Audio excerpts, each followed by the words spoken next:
لالا کن دختر زیبای شبنم، لالا کن روی زانوی شقایق. بخواب تا رنگ بیمهری نبینی، تو بیداری یک تلخ حقایق. تو مثل التماس من میمونی که یک شب روی شونه هاش چکیدم، سرم گرمه نوازش های اون که خوابم برد و کوچش را ندیدم.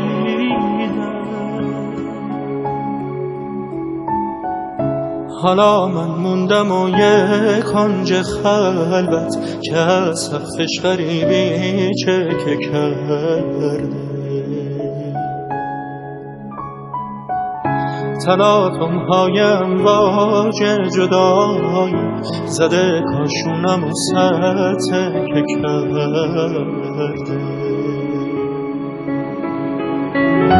دلم میخواست پس از اون خواب شیرین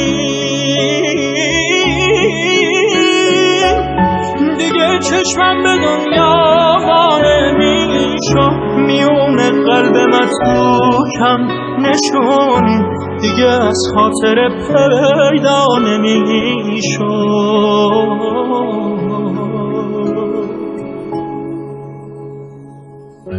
صدام غمگینه از بس گریه کردم، ازم هیچ اسم و هیچ آوازه نیست، نمیپرسه کسی هی در چه حالی، خبر از آشنای تازه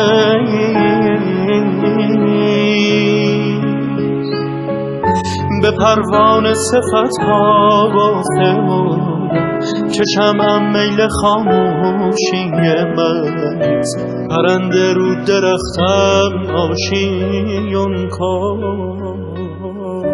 حالا وقت فراموشی منیست. تو مثل التماس من میمونی که یک شب روی شونه ها